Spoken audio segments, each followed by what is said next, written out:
يا رب بالمصطفى بلغ مقاصدنا واغفر لنا ما مضى يا واسع الكرم يا رب بالمصطفى بلغ مقاصدنا واغفر لنا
Para jemaah sekalian, alhamdulillah kita bersyukur kehadirat Allah Subhanahu wa taala. Hari ini kita bisa sholat maghrib berjamaah dan bisa kita teruskan dengan ta'lim, belajar fikih. Kita mohon kepada Allah semoga Allah meridhai dan kita mendapatkan ilmu yang bermanfaat, barokah fid dini wa dunya wal akhirah. Amin amin ya rabbal alamin. Kita teruskan masih pembahasan tentang sunnah sholat. Sholat terdiri dari rukun dan sunnah. Sunnah ada dua, yaitu ada sunnah abad dan juga ada sunnah hayat. Sunnah abad itu adalah tasyahud awal, kemudian sama doa kunut bareng. Kemudian sunnah hayat. Nah, kalau sunnah abad kemarin, kalau kita terlupa, kita tidak membaca sunnah hayat, maka kita harus menggantinya dengan sujud sahwi. Tapi kalau kita lupa untuk meninggalkan rukun, itu harus balik lagi. Ingat kan? Kalau kita ketinggalan sunnah hayat, nah, kita nggak usah balik lagi. Ketinggalan sunnah hayat itu nggak atahiyat awal. Itu kalau sudah terlanjur berdiri, nggak usah balik duduk, terusin saja. Nah, itu sunnah hayat. Tapi nanti di akhir sebelum kita salam itu kita sujud sahwi. Tapi kalau rukun, kalau lupa kita nggak baca Fatihah, mereka rukun, itu harus balik lagi. Kalau sudah lanjut ruku, ya sudah bangun lagi untuk balik baca Fatihah selagi belum ketemu rukun yang sama. Rukun yang sama seperti tadi ketinggalan Fatihah, terus sudah rukuk, sudah sujud, itu i'tidal, terus baca Fatihah lagi. Nah itu berarti ketemu rukun yang sama. Nah kalau sudah ketemu rukun yang sama, itu nggak boleh balik lagi. Ya sudah terusin rukun itu. Nah yang ketinggalan lagi tidak dihitung, hitungnya dari mulai kita ketemu rukun Fatihah tadi. Itu namanya rukun. Jadi kalau ketinggalan harus balik lagi. Tapi kalau sunnah apa? Kalau ketinggalan gak usah balik lagi, tapi nanti diganti dengan sujud sahwi. Nah kalau sunnah hayat itu tidak usah diganti, tidak usah kembali lagi, dan juga tidak usah sujud sahwi. Maka harus tahu mana rukun, maka mana sunnah, sunnah habahat dan sunnah hayat. Biar nanti kalau kita sholat bersama-sama, sholat berjamaah, imamnya itu lupa, biar gak kumpul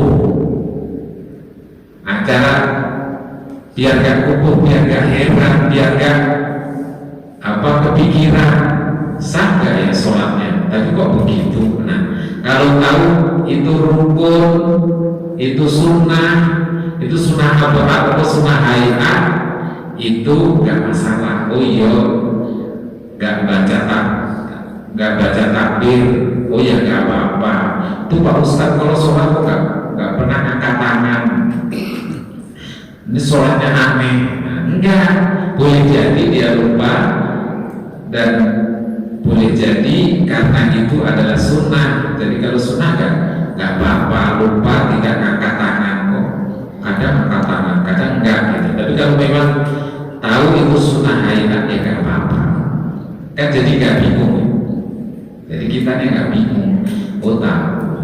Terus satu, Pak Ustadz itu kalau sholat ngimami itu bacanya runtut bagus gitu. Tapi kalau langsung sholat sunnah kok cepat banget, merasa nggak baca doa iftitah. Ya nggak apa-apa, karena doa iftitah itu sunnah hayat. Jadi boleh tidak dilakukan, tapi sebaiknya dilakukan. Jadi ketika kita dalam kondisi tertentu atau diburu waktu itu jadi kita tahu mana yang harus dipercepat, mana yang boleh kita tinggal, mana yang tidak boleh kita tinggal. Pokoknya buru-buru mau pergi, sudah ditunggu sama teman. Nah, nggak apa-apa kita mempercepat, memperpendek sholat kita, tapi harus tahu mana yang harus diperpendek, mana yang boleh tidak dibaca. Nah itu adalah sunnah hayat. Jadi tahu kita mana yang harus. Jangan sampai kita mempercepat karena buru-buru terus dipercepat rukuknya, sujudnya. Kenapa nggak boleh? Karena rukuk dan sujud itu adalah rukun. Nah, salah satu rukun sholat lainnya adalah tumaninah. Harus tumaninah, harus ada berhenti sejenak, ada jedanya, ada tenangnya. Tenangnya itu tenang ketika sujud, tenang ketika rukuk, tenang ketika i'tidal. Nah, kalau sholatnya nggak ada tumaninahnya, berarti tidak rukunnya kehilangan satu. Kalau kehilangan berarti nggak sah, nggak ada tumaninahnya. Bukan karena lupa, kalau tumaninah itu kan memang pergantian dari rukun satu ke rukun yang lainnya, tapi ada tenang, nahan. Jadi tahu mana mesti, kalau harus cepat-cepat sholatnya, mana yang harus dikurangi, itu tahu. Terus yang kedua, kalau ada yang salah itu tidak cepat-cepat kita menyalahkan, tapi karena tahu itu sunnah, apalagi kalau tahu itu sunnah apa, kita tahu.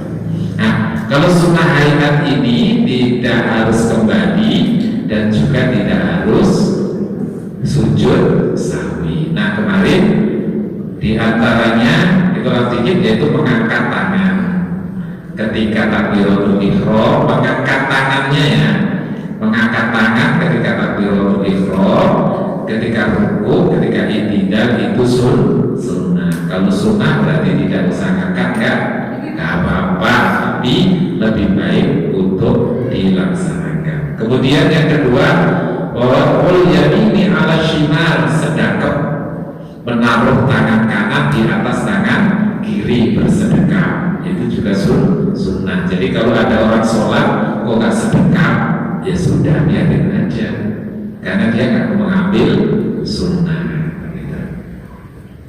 Terus tawajuh yang ketiga, yaitu membaca doa iftitah. Makanya kadang ada orang sholat kok cepet banget, itu baca iftitah apa enggak sih? Mungkin nggak baca. Karena apa? Karena mikir dia nggak ngambil sunnahnya. Karena membaca doa iftitah itu sunnah. Jadi kok cepet banget. Kok beda ketika sholat fardu itu lama, ketika sholat sunnah kok cepet. Ya mungkin begitu pertimbangannya. Mungkin keburu kemana, jadi yang dikurangi iftitahnya atau enggak bacanya sekali. Gitu ya, Bro?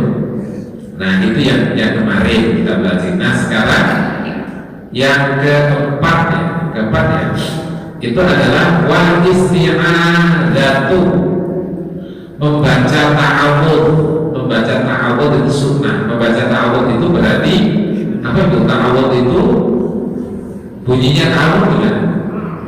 A'udzu billahi minasy syaithanir rajim. Jadi kalau mau baca Fatihah itu membaca ta'awudz dulu, itu sunnah. Berarti lebih baik dimulai dari ta'awudz. Tapi kalau seandainya gak pengen baca ta'awudz juga gak apa-apa, langsung baca Bismillahirrahmanirrahim. Kalau bismillah wajib gak? Wajib, karena bismillah itu termasuk salah satu ayat dari surat Al-Fatihah. Jadi harus penuh bacanya. Kalau kurang satu ayat berarti gak sah, karena Fatihah.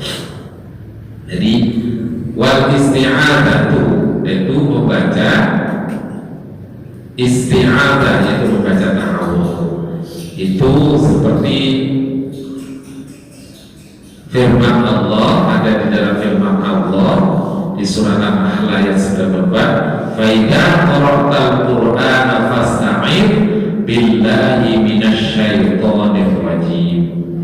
Apabila kalian engkau membaca Al-Quran, fasta'id billah, maka mohonlah perlindungan kepada Allah atau berta'awudlah kepada Allah, minasyaitonir rajim, dari syaitan-syaitan yang laknat. Itu. Nah, baca Fatihah itu adalah termasuk Al-Quran dan itu menjadi rukun sholat. Jadi harus membaca Fatihah, harus lengkap. Nah, harus lengkap ayatnya. Ada berapa ayat? Ada berapa ayat? Ada 7. Ada 7. Harus 7. Harus semuanya harus dibaca kalau ketinggalan. Nah, yang bagus juga harus benar makhrajnya, benar panjang pendeknya, terus harus benar tekanan hurufnya. Gitu. Itu minimal itu. Jadi sunnah itu baca ta'awudz, tapi sekali lagi lebih baik sunnah itu kan lebih baik diamalkan, lebih baik dijalankan daripada tidak dijalankan, karena sunnah itu adalah bonus. Kita mengerjakan sesuatu terus kita dapat bonus, kok gak diambil ya rugi, ya, termasuk ta'awud ini. Kemudian selanjutnya adalah wal jahru fi mawdi'ihi wal israru fi mawdi'ihi, membaca keras di tempatnya, mawdi'ihi, wal israru, dan membaca lirih atau tidak keras di tempatnya. Apa artinya? Jadi kan kalau kita sholat itu kan ada yang disunahkan untuk membaca keras, ada yang disunahkan untuk membaca lirih. Kalau di sini seperti yajharu fis subhi, membaca jahr itu membaca keras, fis subhi, di dalam sholat subuh. Sholat subuh itu kan 2 rakaat, dua-duanya dibaca keras. Nah, itu baca kerasnya itu sunnah. Jadi kalau mau sholat, kalau sholat sendiri umpamanya nggak usah dikencengin bacanya, itu ya nggak apa-apa, tapi tidak mendapatkan tambahan sunnah. Jadi walaupun sendiri, kalau ingin mendapatkan sunnah ya dibaca keras, Fatihahnya keras, baca surahnya keras. Sholat subuh 2 rakaat, dua-duanya begitu. Nah itu disunnahkan. Yajharu fis subhi wa layil maghribi wal isya, 2 malam maghrib dan isya, 2 rakaat, ya, maghrib dan isya. Maghrib berapa rakaat? 3. Nah 3 itu berarti yang 2 itu dibaca keras. Apa yang dibaca keras? Fatihahnya dan suratnya. Nah yang 3 itu dibaca sir, dibaca lirih. Nah lirihnya, pelannya itu seperti kemarin yang sudah kita sampaikan, yaitu paling tidak kita, bacaan kita, telinga kita sendiri itu pendengarnya, itu lirihnya. Jadi yang 2 rakaat itu dibaca keras, Fatihah dan suratnya. Yang 3 itu dibaca lirih, Fatihahnya, tidak usah membaca surat, dibaca lirih. Lirihnya, pelannya itu sampai masih tetap telinga kita mendengar bacaan kita sendiri. Jadi, artinya jangan sampai dibatin, karena lirih harus dibatin, dibaca di hati. Kalau di hati itu gak batin, kalau di hati itu gak baca, namanya batin. Kalau di pikiran namanya mikir. Jadi gak boleh dibatin, gak boleh dipikir, tapi dibaca, ya, biar gak bohong. Nah, hal yang lebih bagus kalau pokoknya sekalian menghayati.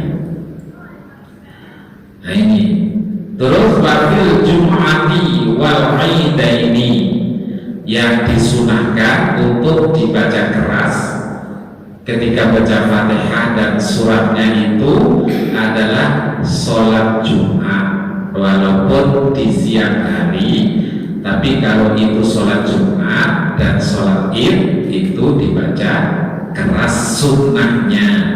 Sunnahnya ya, ada orang sholat Jumat atau sholat Id kok imamnya nggak baca keras, ya Allah, ya nggak apa-apa, boleh karena sunnah. Membaca keras itu sunnah.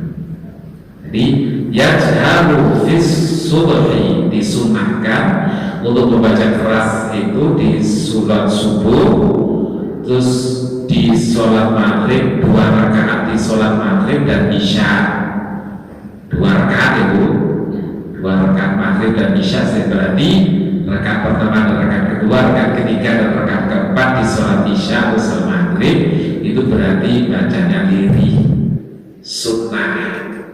Jadi tanpa kita sadari kita itu sudah terbiasa begitu, itu sebenarnya kita sudah menjalankan sunnah-sunnah Rasulullah. Jangan sampai begini maksudnya, Bu. Setelah tahu itu sunnah, maka terus setelah coba-coba gak saya baca. Kemarin rajin baca doa iftitah, setelah tahu itu sunnah, ya sudah nanti gak saya baca, kadang-kadang aja. Nah itu berarti gak benar malah. Kalau yang sudah kita rutin istiqomah mengamalkan sunnah-sunnah itu, ditingkatkan untuk menjadi lebih khusyuk, jangan dikurangi. Gitu. Terus yang disunahkan lagi membaca jahar, membaca keras itu ketika wahusufil qamari, ketika sholat gerhana rembulan. Gerhana rembulan itu siang malam? Malam, pembulan ya malam. Nah itu berarti termasuk sholat malam. Jadi di sholat di waktu malam, yang dilaksanakan di waktu malam, maka disunnahkan untuk mengeraskan bacaan Fatihahnya dan bacaan surahnya. Wal istisqa, sholat istisqa. Sholat istisqa, sholat apa itu? Sholat minta hujan.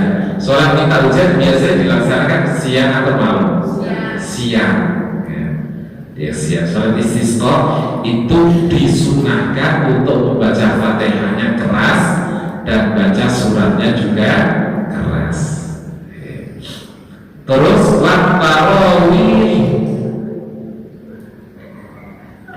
Wattarawih wa witri Ramadan, dan sholat tarawih. Kalau kita sholat tarawih itu disunahkan untuk membaca keras. Wa witri Ramadan, dan sholat witir di bulan Ramadan itu juga sunnah untuk dibaca keras. Terus selanjutnya warakatil tawafi lailan, kan ada namanya sholat sunnah tawaf. Kalau mau tawaf sholat sunnah. Nah kalau tawafnya di malam hari itu disunnahkan sholatnya untuk mengeraskan bacaan Fatihah dan suratnya. Waktu subhi, waktu subuh dan malam dan waktu subuh itu kalau kita sholat sunnah tawaf, kata tawaf berarti harus di Mekah ya. Sholat sunnah tawaf baik malam atau sholat subuh itu disunahkan untuk mengeraskan bacaan Fatihah dan juga mengeraskan bacaan suratnya. Wasada TV mawatinya, dan nanti akan dijelaskan lagi di bawah. Wa yatawassutu fil naflil mutlaqi fil laili baina sirri wal jahri. Tapi kalau sholat sunnah mutlak itu sholat sunnah apa itu? Sholat sunnah mutlak itu sholat sunnah yang nggak ada namanya, kayak ada sholat qobliyah, sholat ba'diyah, sholat istisqa, sholat id, gitu itu kan ada sholat sunnah yang ada namanya. Yang nggak ada namanya itu sholat mutlak. Pokoknya contohnya ibu kalau sholat hajat itu kan juga ada namanya sholat hajat. Kalau ini sholat yang nggak ada namanya kayak kok pingin masih sudah sholat ba'diyah sudah, terus sholat taubat sudah, sholat hajat sudah, kok masih pingin sholat? Ya sholat aja 2 rakaat. Itu namanya sholat mutlak, sholat yang tidak ada namanya, tidak karena apa-apa, ya karena pingin sholat mendekatkan diri kepada Allah. Contohnya ibu, ya kok hatinya sumpok, sholat 2 rakaat aja deh, bukan hajat tadi, sholat 2 rakaat untuk menenangkan hati, gitu. Kok sumpok banget hati ini, terus sholat 2 rakaat. Sholat itu namanya sholat mutlak. Nah itu kalau sholat mutlak begitu itu fil laili baina sirri wal jahri, itu tengah-tengah aja, jangan terlalu keras dan jangan juga terlalu pelan. Jadi ya kayak orang bisik-bisik gitu kalau nggak sholat. Mutlak fil laili baina sirri wal jahri. Kalau sholat mutlak itu dilaksanakan malam hari. Kalau sholat mutlak itu dilaksanakan malam hari, itu baca Fatihah dan suratnya itu jangan terlalu kencang dan jangan terlalu keras. Ya bisik-bisik gitu aja. Kalau ibu ikut sholat qiyamul lail di masjid ini kalau puasa, itu bacanya agak seperti sholat maghrib, sholat isya, kayak sayup-sayup gitu. Memang begitu. Jadi ada dasarnya, ada anjurannya. Itu disunahkan seperti itu. Nah ini seperti firman Allah, wala tadhar bi sholatika wala tukhafid biha wabtaghi baina dzalika sabila.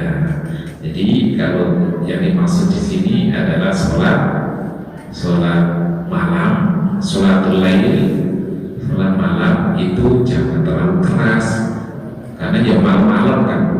Sholatul lail itu namanya sholat malam. Jadi kalau kencang banget itu ganggu orang. Kalau iri banget ngantuk, ya kan gitu. Ya namanya jam 2 malam. Ya gitu. Sholatul lail. Nah ada hadis-hadisnya sholatul lail wa yasiru fima ada ma'adana kayak gitu ya. Dalam ala dalika haditha minha, yang menunjukkan tadi yang kita bahas tadi tentang mengeraskan bacaan Fatihah dan surat di rakaat pertama dan rakaat kedua. Itu salah satunya berdasarkan hadis Rasulullah Sallallahu Alaihi Wasallam yang diriwayatkan oleh Bukhari dan Muslim dari Jabir bin Mut'im radhiyallahu anhu, sami'tu Rasulullah sallallahu alaihi wasallam qara'a fil maghribi bit-tur, bahwa Rasulullah itu waktu sholat maghrib itu membaca surat tur, atur. Kalau tahu itu membaca surat tur, berarti bacanya Rasulullah keras apa lirik? Keras kan? Sehingga zaman tahu Rasulullah baca surat atur itu berarti karena bacaannya keras. Nah, itu berarti ini dasar bahwa ketika sholat maghrib rakaat pertama dan rakaat kedua baca Fatihah dan suratnya itu dibaca dengan keras. Juga dari Bukhari dan Muslim yang diriwayatkan oleh Barrah, katanya sami'tu Nabiyya sallallahu alaihi wasallam yaqra'u watini wa zaitun fil isya. Nah, mendengar Rasulullah sallallahu alaihi wasallam ketika sholat isya itu membaca surat At-Tin watini wa zaitun fil isya, membaca surat At-Tin ketika sholat isya. Nah sekali lagi, kalau jamaah makmumnya tahu bahwa Rasulullah ketika sholat isya kemarin itu membaca surat At-Tin, berarti bacaannya keras. Itu dasarnya. Terus ada lagi banyak hadis-hadisnya itu nanti ya, banyak sekali. Itu sudah cukup untuk menunjukkan bahwa ada dasarnya kesunahan dari mengeraskan bacaan Fatihah dan surat-surat di rakaat pertama dan rakaat kedua setiap sholat. Jadi ada sholat maghrib, sholat isya. Jadi yang keras itu berarti sholat maghrib, sholat isya, sholat subuh. Ada sholat-sholat sunnah yang tadi, yang sudah kita sebut tadi, itu dibolehkan juga. Di antaranya adalah apa? Sholat Jumat, sholat Idul Fitri, Idul Adha, sholat gerhana rembulan, sholat istisqa, sholat tarawih, sholat witir, sholat tawaf di waktu malam atau bulan subuh, atau sholat apa? Sholat mutlak di malam hari, itu diri-diri, itu salah satu. Banyak misalnya. Ini ada juga yang dari hadis dari Ibnu Abbas tentang Rasulullah yang sholat sekarang dinamakan masjid jin, itu sholat di itu kemudian para jin itu juga ikut mendengarkan ketika Rasulullah membaca surat ketika sholat di sholatul fajri, itu sholat subuh. Itu berarti kalau jamaahnya tahu Rasulullah sedang membaca surat, itu berarti karena bacanya keras dan itu didengarkan pula oleh jin. Makanya di Mekah ada namanya masjid jin. Itu karena dulu ketika Rasulullah sholat subuh di situ baca Quran, jinnya itu ikut mendengarkan. Wastima ma'ihim Quran dengan Nabi. Itu. Jadi itu membaca keras di tempatnya dan membaca lirik di tempatnya. Jadi sudah ada tempatnya masing-masing. Dan itu perlu diingat supaya kita tahu. Kemudian yang keberapa ya ini? Aku gak hitung. Sekarang selanjutnya ya. 1, 2, 3, 4, 5. Sekarang yang ke-6. Yang ke-6 itu watakmin. Watakmin itu membaca amin. Membaca amin gitu. Membaca amin itu sunnah, disunahkan untuk membaca amin. Nah, amin ini seperti apa? Aminnya itu A-nya panjang, min-nya panjang. Amin. Jangan amin atau amin. Yang benar itu amin. Dari sini terus ini ada hadisnya. Jadi itu. Terus kata yang baik membaca amin. Yang baik membaca amin itu jangan mendahului imam. Yang lebih bagus lagi itu bareng sama imam. Jadi harus diamati model bacaannya imam itu, harus diamati supaya bisa bareng dengan aminnya imam. Apa untungnya kalau kita bareng dengan aminnya imam? Aminnya imam itu dibarengi dengan aminnya malaikat. Kalau malaikat amin itu berarti diterima. Aminnya pasti diterima. Nah, kalau kita barengin aminnya imam itu berarti seperti kita bareng aminnya malaikat. Kalau bareng dengan aminnya malaikat berarti doa kita, permohonan kita diterima oleh Allah sudah pasti. Diampuni dosanya yang sudah maupun yang akan datang. Ada hadisnya. Dari Nabi Hurairah, "Fama asma'ana Rasulullah SAW asma'naku wa ma akhfa'na alaikum." Bukan. Ruwi Abdurrahman, karena Rasulullah SAW tidak kalah ketika Rasulullah membaca ghairil maghdubi alaihim waladdallin. Qala amin. Jangan mendahului imam, tapi yang bagus itu bareng sama aminnya imam. Hatta yasma'na yalihi minasifil awal. Aminnya itu, aminnya itu aminnya Rasulullah itu sampai didengar oleh baris paling depan, berarti kenceng kan? Kenceng kan? Tapi tidak terlalu kencang. Amin. Kayak anak-anak itu kan ada amin. Belum ditambah amin. Jadi itu kan jangan. Jadi nggak boleh kenceng-kenceng juga. Dan dihayati amin itu kan kita mohon kepada Allah, ya Allah, artinya ya Allah, terimalah apa yang saya minta tadi, terimalah apa yang sholat saya tadi. Jadi harus dihayati, jangan sekedar amin. Jadi amin itu bersamaan dengan hati gitu. Hati mohonnya Allah, diingat permintaan kita di dalam surat Al-Fatihah tadi loh. Permintaan di surat Al-Fatihah itu apa? Ihdinas siratal mustaqim, bimbinglah kami ke jalan yang lurus, siratal ladzina an'amta alaihim, seperti jalannya orang-orang yang telah Kau beri nikmat, ghairil maghdubi alaihim waladdallin, bukan jalannya orang-orang yang telah